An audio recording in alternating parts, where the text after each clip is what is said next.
দুনিয়াটা কিছুই না রে বাবা। চক্ষুটা বন্ধ করিয়া মাথা নিচে দিয়া একটু মরণের মুরাকাবা করো রে বাবা। দুনিয়ায় ডালে বামে তাকায়া দেখ, কত মানুষের মা চলে গেল।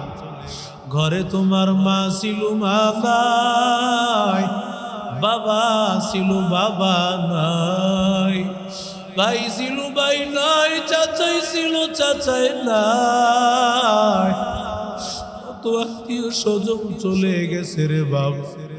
যেই বাবা তোমারে কত মায়া করত, ঘরে আসিয়া তোমারে আব্দুল্লাহ বলে ডাক দিত, কত ধরনের মজা নিয়ে আসতো রে গোলাম। আজকে ওই বাবা অন্ধকার কবরে ঘুমায়। একটু চিন্তা করো রে যুবক, এত সুন্দর বাড়ি, এত সুন্দর জামা, এত টাকা পয়সা সব করিয়া থাকে, দুনিয়ার কিছু আপন হবে না, কিছু আপন হবে না রে বাবা। আজকে স্ত্রী দেখো তাকাইয়া আপন, তোমার সন্তান তাকাইয়া দেখো আপন, মা আপন, বাবা আপন, কেউ আপন থাকবে না রে ও গোলাম, কেউ তোমার আপন থাকবে না রে বাবা। তোমার শরীর দেখো, জামাগুলো টানিয়া টানিয়া সব জামা কাপড়গুলো খুলিয়া ফেল। সবাই তোমার গোসল করানোর জন্য পেরেশান হয়ে যায়। গরম পানি দিয়া, ও আল্লাহর বান্দা, ওই পাতার গরম পানি, ওই পানি দিয়া এমন ভাবে গোসল করাইবে, আমি ব্যথা পাইতে থাকবো। আমি বলবো আর এত জোরে জোরে গোসল করাইও, সহ্য করতে পারতেছি না, বড় ব্যথা পায়, এত জোরে জোরে গোসল করাইও না। ও আল্লাহর বান্দাদের দল, ওই গরম পানি দিয়া জীবনের শেষ গোসল করাইয়া দিবে। কোথায় তোমার মা, কোথায় তোমার বাবা, কোথায় তোমার সন্তান, সবাই তোমার দিকে তাকাইয়াছে, সবাই তুমি তাকাইয়া দেখতেছে, কথা বলার কোনো ক্ষমতা নাই। সন্তান দাঁড়াইয়াছে, আব্বু আব্বু, সন্তান আব্বু আব্বু বলে ডাকতেছে, কিন্তু বাবার ক্ষমতা নাই, বাবাই কোনো জবাব দিতে পারবো না। ও আল্লাহর বান্দাদের দল, সাদা কাপড়, তিনটা কাপড় পরাইয়া, মাথার দিক দিয়া বান্দিয়া, পায়ের দিক দিয়া বান্দিয়া, ও আল্লাহর বান্দা মাথার দিকে বান্দিয়া বুঝাইল, আর কোনদিন কথা বলার ক্ষমতা নাই, আর মাথা নাড়ানোর ক্ষমতা নাই। যেই মাথা দিয়া কত গুনাহ করেছি, কান দিয়া গুনাহ করেছি, চোখ দিয়া গুনাহ করেছি, জবান দিয়া গুনাহ করেছি। ও আল্লাহর বান্দাদের দল, মাথার বাঁধন দিয়া বুঝায় দিল, আর কোনদিন মাথা উঠায় কথা বলতে পারবা না। পায়ের বাঁধন দিয়া বুঝায় দিল, আর কোনদিন হাঁটা চলা করতে পারবি না, আর কোনদিন অন্যায় কাজের দিকে যেতে পারবি না রে বাবা। এই পা দিয়া মসজিদে যাও নাই, কোরআনের বয়ান শুনতে যাও নাই, আলেমদের কাছে যাও নাই, মাদ্রাসায় যাও নাই, দিনের কাজে পা দিয়া যাও নাই, আজকে তোমার পা চিরতরে স্তব্ধ হয়ে গেল। ও আল্লাহর বান্দাদের দল, ওই কবরের মধ্যে একা একা, ওই কবরের মা নাই, ওই কবরে বাবা নাই, ওই কবরে আত্মীয় স্বজন কেউ নাই, সন্তান ওই কবরে যায় নাই, বিবিও ওই কবরে যায় নাই, সবাই তোমার কবরে ফাদায়া একা একা রাখিয়া গেল রে বাবা। এজন্য আল্লাহর বান্দাদের দল নিজের অন্তরটাকে বুঝাইয়া আল্লাহর জন্য পাগল হয়ে যাও, দুনিয়ার মায়া মোহাব্বত সারিয়া দাও, আল্লাহর জন্য পাগল হইয়া যাইও। কারণ দুনিয়ার সবাই ভুলিয়া যাবে, আমার আল্লাহ কোনো দিন বলবে না রে বাবা। এই জিকির যদি বান্দা দুনিয়ায় সব সময় করতে পারো, নামাজে উঠা বসায় একা একা বসিয়া, মজলিসে বসিয়া বান্দা সর্বহালতে জিকির করতে পারো রে বাবা, আল্লাহর জাতের কসম আমার মাওলা তোমারে ভুলিয়া যাইবে। মরণের সময় আমার মালিক, ওরে আল্লাহর বান্দাদের দল, মরণের সময় মালিক তোমার জিকির থেকে মাহরুম করবে না। আল্লাহর নামের জিকির স্মরণ হয়ে যাবে, তোমার মরণের সময়ে যখন কালেমা নসিব হয়ে যাবে, মান কানা আখিরু কালিমাতি লা ইলাহা ইল্লাল্লাহ ফাদাখালাল জান্নাহ। নবী বলেন সর্বশেষ কালেমা যার হবে লা ইলাহা ইল্লাল্লাহ, জান্নাতের মালিক হয়ে যাবে। আল্লাহ যেন জান্নাতের মালিক সবারে বানায় দেয়। ইন্নাল্লাহা ওয়া মালাইকাতাহু ইউসাল্লুনা আলান নবী। আল্লাহ বলেন আল্লাহ তাআলা এবং নবী দুরূদ শরীফ পড়েন, ফেরেশতারা দুরূদ শরীফ পড়েন। আল্লাহ বলেন ইয়া আইয়ুহাল্লাযীনা আমানু সাল্লু আলাইহি ওয়া সাল্লিমু তাসলিমা। আল্লাহ বলেন ও ইমানদারের দল, আল্লাহর নবীর উপর দুরূদ পড়ো, কারণ দুরূদের এত দাম। যেই দুরূদ আমি আল্লাহ পড়ি, ফেরেশতারাও পড়েন। ওই দুরূদ যদি বান্দা তুমি আমল করতে পারো, আল্লাহ তোমার মর্যাদা বাড়ায় দিবি। মসজিদে ঢুকতে দুরূদ শরীফ আছে না নাই? জোরে বলেন। বিসমিল্লাহি ওয়াসসালাতু ওয়াসসালামু আলা রাসূলিল্লাহ, আল্লাহুম্মা ইফতাহ লি আবওয়াবা রাহমাতিক। মসজিদে প্রবেশ করতেছি, মসজিদে প্রবেশ করার সময় বিসমিল্লাহ বললাম, দুরূদ শরীফ পড়লাম, দোয়া পড়লাম। এই যে দোয়ার শুরুতে দুরূদ শরীফ কেন পড়া হয়? কারণ যেই দুরূদ এমন দামি দুরূদ, যেই দুরূদ আল্লাহ পড়েন ফেরেশতারাও পড়েন, ওই দুরূদ কোনোদিন মিস হবে না। যেই দোয়া আল্লাহ নিজেই করেন, ওই দোয়া বুঝি মিস হবে? বলেন, আমাদের দোয়া মিস? আল্লাহ নিজেই যে দোয়া করেন, দোয়ার ভান্ডার যার কাছে, তার দোয়া কি মিস হবে? এক আল্লাহর বান্দা বলে, মালিক, বাড়ির মালিক বানাইয়া দাও। একজনে বলে, ও মালিক, আমারে একটা গাড়ির মালিক বানায় দাও। এক আল্লাহর বান্দা বলতেছে, ও মালিক, আমারে 1000 কোটি টাকার মালিক বানায়া দাও। লক্ষ মানুষ লক্ষ রকমের দোয়া করতেছে, আর আরেক আল্লাহর বান্দা শুধুমাত্র দুরূদ শরীফ পড়তেছে, আর কোনো আমল নাই। এই বান্দা লক্ষ মানুষ লক্ষ রকমের দোয়া আল্লাহর কাছে করতেছে, আজ এই বান্দা দুরূদ শরীফের আমল করতেছে। আল্লাহ ডাক দিয়ে বলেন, ও ফেরেশতা, 1 লক্ষ মানুষ 1 লক্ষ দোয়া যা করতেছে, দুরূদ পড়নেওয়ালা বান্দাকে আল্লাহর পক্ষ থেকে সবকিছু দিয়া দাও। আরো জোরে বলেন।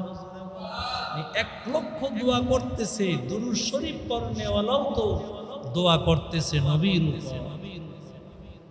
কেমন দোয়া, কেমন দুরূদ!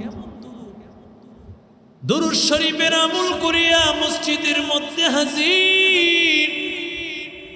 মসজিদে যখন প্রথম পা রাখলা, পা রাখিয়া যখন বিসমিল্লাহ পড়ে দুরূদ শরীফ পড়ে বললা, আল্লাহুম্মা ইফতাহ লি আবওয়াবা রাহমাতিক, আল্লাহ রহমতের দরজাটা খুলে দাও। রহমত মানে হলো জান্নাত। কারণ যেই নামাজ পড়তে এখন ঢুকলাম জান্নাত পাওয়ার আশা, ঠিক কিনা বলে? কারণ যেই মসজিদে ঢুকেছি জান্নাত পাওয়ার আশায় মা বোনেরা যেই জায়গায় নামাজ পড়বে সেটাই তার মসজিদ, ওই জায়গা হলো তার মসজিদের জায়গা। আল্লাহর বান্দা যখন বান্দা মসজিদে প্রবেশ করলো আর দোয়া করলো, আয় আল্লাহ তুমি রহমতের দরজাটা খুলে দাও, জান্নাতের দরজাটা খুলে দাও। যেই নামাজের মাধ্যমে আল্লাহ তোমার জান্নাত আমি পাবো, এই দোয়া যখন বান্দা ডান পা দিয়া প্রবেশ করিয়া দোয়া করলো, আল্লাহ তাআলা সাথে সাথে তার জন্য জান্নাতের দরজা আল্লাহ খুলে দিবে। তখন নামাজ পড়েও মজা লাগে। দেখেন না, নামাজ পড়েও মজা লাগে না কেন? এর একটা কারণ আছে, ওই দোয়া যদি না পড়ি। কারণ দোয়াটা উদ্দেশ্যই তো হলো এমন নামাজ আল্লাহ পড়ার তৌফিক দিও যেই নামাজে তোমার তৈরি জান্নাত পেতে পারি, ঠিক কিনা বলে? আমাদের নামাজটা যদি নামাজ না হয় তো এই নামাজ দিয়ে জান্নাত পাবো কিভাবে? এই জন্য দেখেন রহমতের নবী কি দোয়া আমাদেরকে শিক্ষা দিয়েছে, আল্লাহুম্মা ইফতাহ লি আবওয়াবা রাহমাতিক, রহমতের দরজা খুলে দাও মালিক। এমন নামাজ আল্লাহ পড়ার তৌফিক দিও যেই নামাজের মাধ্যমে আল্লাহ তোমার জান্নাত পেতে পারি। এমন ভাবে কোরআন তেলাওয়াতের তৌফিক দিও যেই তেলাওয়াত করার মাধ্যমে জান্নাত পেতে পারি। এমন ভাবে তাসবিহ পড়ার তৌফিক দিও যেই তাসবিহ পড়ার মাধ্যমে জান্নাত পেতে পারি। এটা হলো এই দুয়ার বরকত, এই দুয়ার মহত্ব। তার মানে আল্লাহ মসজিদে বসে বসে যত দোয়া করব সমস্ত দোয়া যেন জান্নাতে যাওয়ার কারণ হয়ে যায়। শুরুতে দুরূদ শরীফ আছে না নাই? জোরে বলেন। তাহলে দুরূদ শরীফ যেই দোয়ার শুরুতে বান্দা দুরূদ শরীফ পড়ে প্রবেশ করব, ওই দোয়া ফেরত হবে না, বরং আল্লাহ বলেন এই দরুদের কারণে বান্দা তুমি যেই নামাজটা পড়বা, নামাজে মজা পাইবা, কোরআন তেলাওয়াত করবা মজা পাইবা, জিকির করবা মজা পাইবা, আর এর বিনিময় দুরূদ পড়ার কারণে আমি আল্লাহ দোয়া কবুল করে জান্নাত দিব। বের হইতেও দুরূদ আছে না নাই? মা বোনেরা এগুলো শুনলে অনেক সময় পেরেশান হয়ে যায়। সব সব পুরুষ মানুষই নিয়ে যায়, এই সুযোগটা তো মহিলাদের নাই আছে। এই প্রশ্ন কিন্তু সাহাবাই কেরামের মহিলারাও করছে,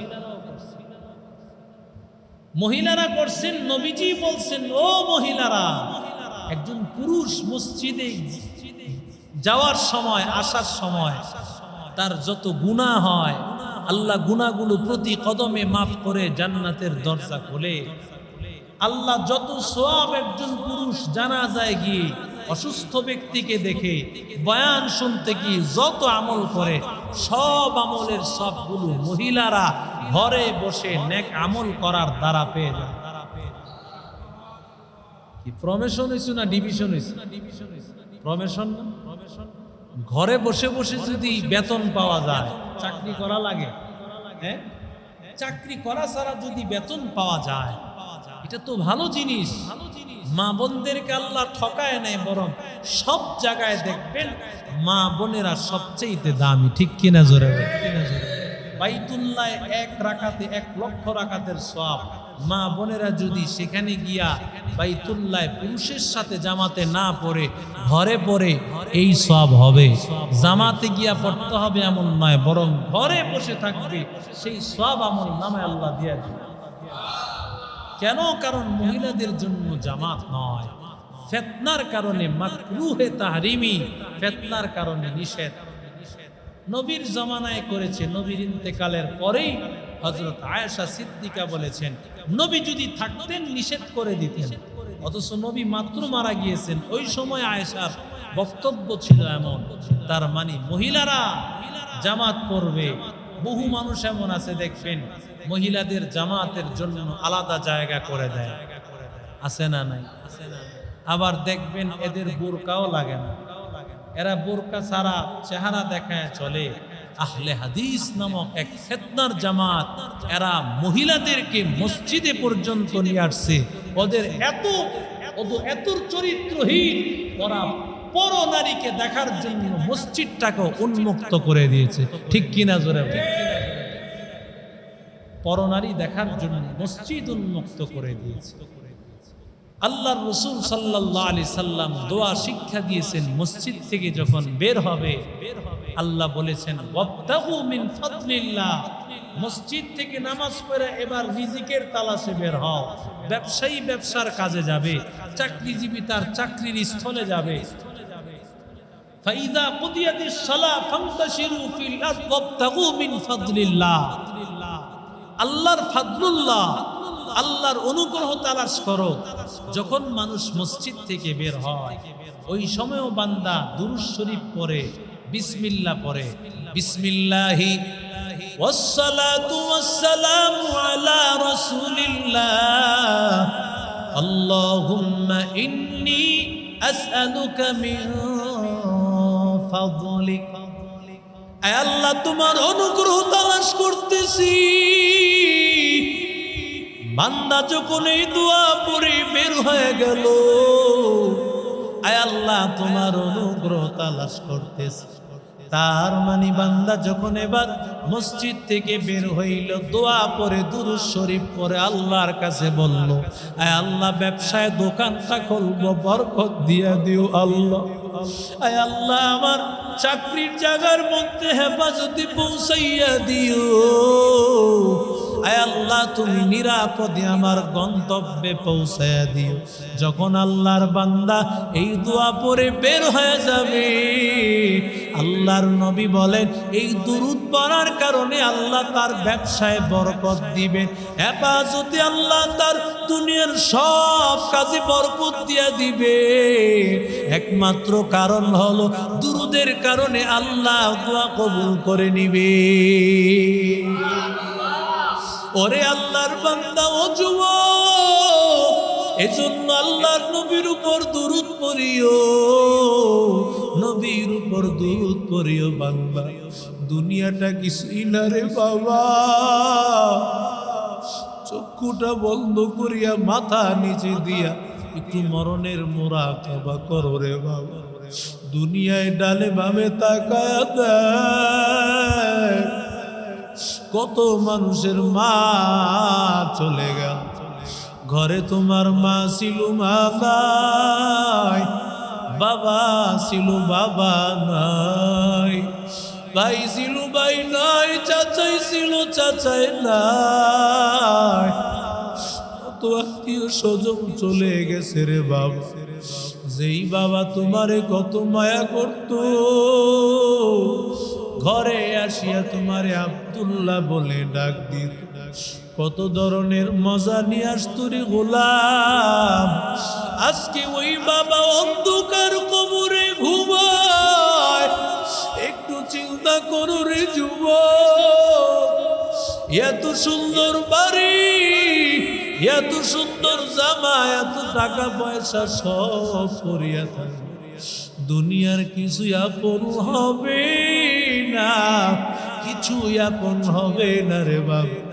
আজকে স্ত্রী দেখো তাকাইয়া আপন, তোমার সন্তান তাকাইয়া দেখো আপন, মা আপন, বাবা আপন, কেউ আপন থাকবে না রে ও গোলাম, কেউ তোমার আপন থাকবে না রে বাবা। তোমার শরীর দেখো, জামাগুলো টানিয়া টানিয়া সব জামা কাপড়গুলো খুলিয়া ফেল। সবাই তোমার গোসল করানোর জন্য পেরেশান হয়ে যায়। গরম পানি দিয়া ও আল্লাহর বান্দা, ওই পাতার গরম পানি, ওই পানি দিয়া এমন ভাবে গোসল করাইবে, আমি ব্যথা পাইতে থাকবো। আমি বলবো আর এত জোরে জোরে গোসল করাইও, সহ্য করতে পারতেছি না, বড় ব্যথা পায়, এত জোরে জোরে গোসল করাইও না। ও আল্লাহর বান্দাদের দল, ওই গরম পানি দিয়া জীবনের শেষ গোসল করাইয়া দিবে। কোথায় তোমার মা, কোথায় তোমার বাবা, কোথায় তোমার সন্তান, সবাই তোমার দিকে তাকাইয়াছে, সবাই তুমি তাকাইয়া দেখতেছে, কথা বলার কোনো ক্ষমতা নাই। সন্তান দাঁড়াইয়াছে আব্বু আব্বু, সন্তান আব্বু আব্বু বলে ডাকতেছে, কিন্তু বাবার ক্ষমতা নাই, বাবাই কোনো জবাব দিতে পারবো না। ও আল্লাহর বান্দাদের দল, সাদা কাপড়, 3টা কাপড় পরাইয়া, মাথার দিক দিয়া বান্দিয়া, পায়ের দিক দিয়া বান্দিয়া, ও আল্লাহর বান্দা মাথার দিকে বান্দিয়া বুঝাইল, আর কোনদিন কথা বলার ক্ষমতা নাই, আর মাথা নাড়ানোর ক্ষমতা নাই। যেই মাথা দিয়া কত গুনাহ করেছি, কান দিয়া গুনাহ করেছি, চোখ দিয়া গুনাহ করেছি, জবান দিয়া গুনাহ করেছি। ও আল্লাহর বান্দাদের দল, মাথার বাঁধন দিয়া বুঝায় দিল, আর কোনদিন মাথা উঠায় কথা বলতে পারবা না। পায়ের বাঁধন দিয়া বুঝায় দিল, আর কোনদিন হাঁটা চলা করতে পারবি না, আর কোনদিন অন্যায় কাজের দিকে যেতে পারবি না রে বাবা। এই পা দিয়া মসজিদে যাও নাই, কোরআনের বয়ান শুনতে যাও নাই, আলেমদের কাছে যাও নাই, মাদ্রাসায় যাও নাই, দ্বীনের কাজে পা দিয়া যাও নাই। আজকে তোমার পা চিরতরে স্তব্ধ হয়ে গেল। ও আল্লাহর বান্দাদের দল, ওই কবরের মধ্যে একা একা, ওই কবরের মা নাই, ওই কবরে বাবা নাই, ওই কবরে আত্মীয় স্বজন কেউ নাই, সন্তান ওই কবরে যায় নাই, বিবিও ওই কবরে যায় নাই, সবাই তোমার কবরে ফাদায়া একা একা রাখিয়া গেল রে বাবা। এজন্য আল্লাহর বান্দাদের দল নিজের অন্তরটাকে বুঝাইয়া আল্লাহর জন্য পাগল হয়ে যাও, দুনিয়ার মায়া মহাব্বত ছাড়িয়া দাও, আল্লাহর জন্য পাগল হইয়া যাইও। কারণ দুনিয়ার সবাই ভুলিয়া যাবে, আমার আল্লাহ কোনদিন বলবে না রে বাবা। এই জিকির যদি বান্দা দুনিয়ায় সব সময় করতে পারো, নামাজে উঠা বসায় একা একা বসিয়া, মজলিসে বসিয়া বান্দা সর্বহালতে জিকির করতে পারো রে বাবা, আল্লাহর জাতের কসম আমার মাওলা তোমারে ভুলিয়া যাইবে। মরণের সময় আমার মালিক, ওরে আল্লাহর বান্দাদের দল, মরণের সময় মালিক তোমার জিকির থেকে মাহরুম করবে না। আল্লাহর নামের জিকির স্মরণ হয়ে যাবে। তোমার মরণের সময়ে যখন কালেমা নসিব হয়ে যাবে, মান কানা আখিরু কালিমাতি লা ইলাহা ইল্লাল্লাহ ফাদাখালাল জান্নাহ, নবী বলেন সর্বশেষ কালেমা যার হবে লা ইলাহা ইল্লাল্লাহ, জান্নাতের মালিক হয়ে যাবে।